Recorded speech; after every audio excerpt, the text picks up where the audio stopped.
Hey, welcome to Broken World Entertainment and our non-spoiler review for Samaritan, the new Sly Stallone movie, which is available right now on Amazon. So, what is Samaritan? Samaritan is about a superhero that is believed to have died, but a kid believes that he's still alive and still out there and sees Sylvester Stallone, sees him do a couple of things and starts believing that he is Samaritan. So Stallone plays a character named Joe Smith,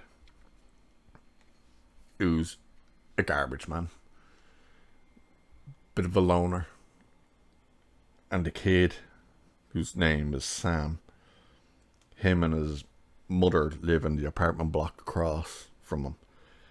She's struggling to pay bills. The kid's a bit of a little shithead. He's out there just being a kid, really.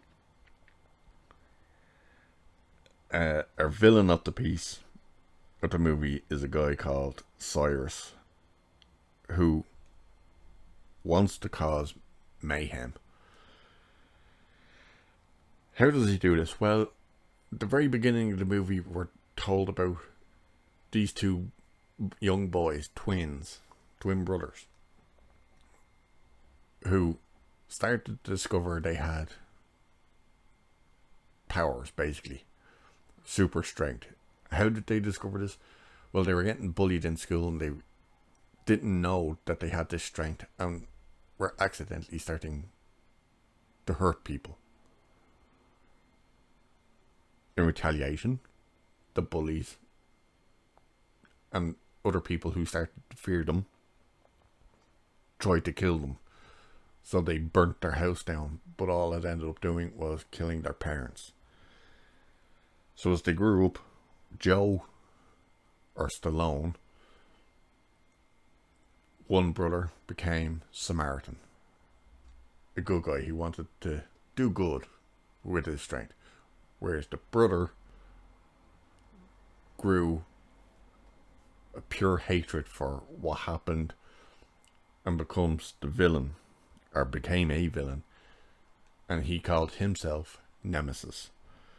So Cyrus in this movie wants to restart and finish what what Nemesis had started. The kid Sam kind of gets into a bad group, which is a part of Cyrus's crew.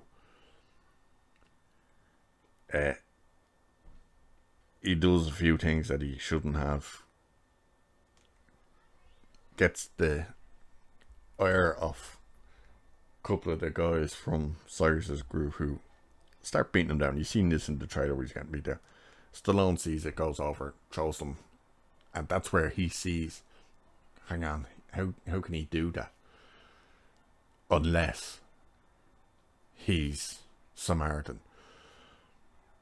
And the story for Samaritan and Nemesis, and the reason why they're not here, is because Nemesis set up a trap to lure Samaritan to a power plant, and the two of them had a fight. Nemesis forged a hammer out of his hatred, which is the only weapon that can do damage to him and his brother. So they had a big fight on the power plant, and an explosion happened at the power plant, and they were believed to have died in that explosion. So no one has seen Samaritan. He's been gone for, I think they said 20 or 30 years. But of course, the kid doesn't believe Stallone. He gets hit by a car, which is the group who retaliate for him defending the kid. Which, of course, we seen that in the trailer. You see that in the trailer, him getting hit by the car. The kid's all panicky, and Stallone breaks his bones back into place. They do a unique thing with this as well when this happens, when he uses his powers like that. His body overheats. steam starts coming off, and he has to cool down. And if he doesn't, his heart will explode. Thought that was a interesting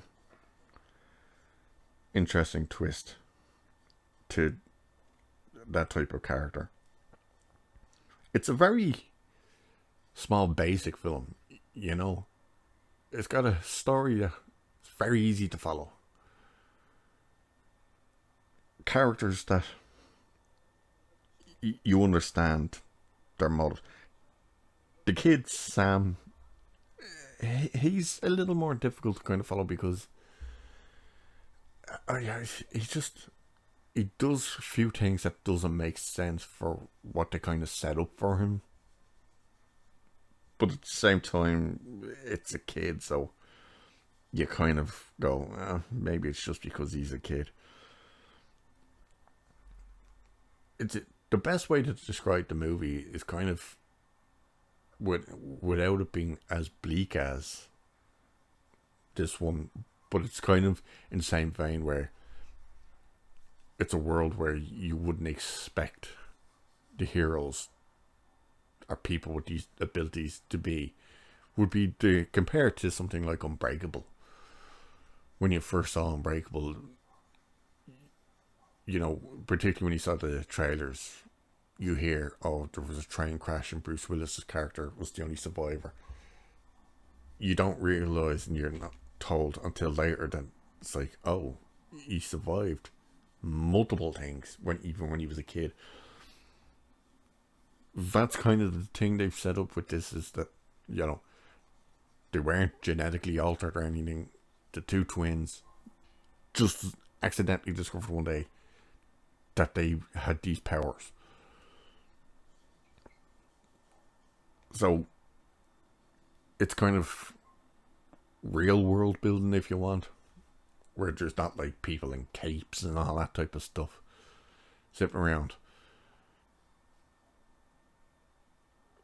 So it's very stripped back from that kind of superhero trope that you'd expect, and it's very kind of grounded in that way. Some of the effects, particularly near the end, are a little dodgy, but it's mainly with fire. But you don't really care about that because it's more about the character than the spectacle of a superhero type movie. They live in a city called Granite City. Seems to always be raining it as well. But what I mean by it's not as bleak as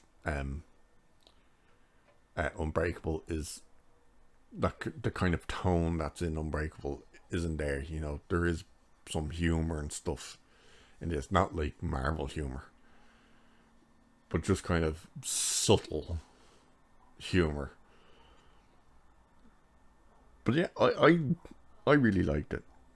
It's definitely not going to be for everyone, and if someone goes in expecting this to be a full-blown superhero movie, you'll be disappointed. But I like it,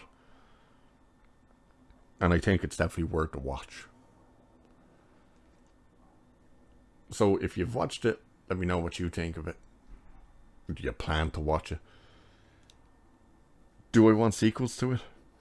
No, and it doesn't need one. You know, it's not that type of movie. You could obviously do kind of what Unbreakable did again, where another movie sets up something completely different and whatnot, but it doesn't need a sequel. But yeah, I'd recommend it. So, with that, I shall catch you in the next one. Cheers.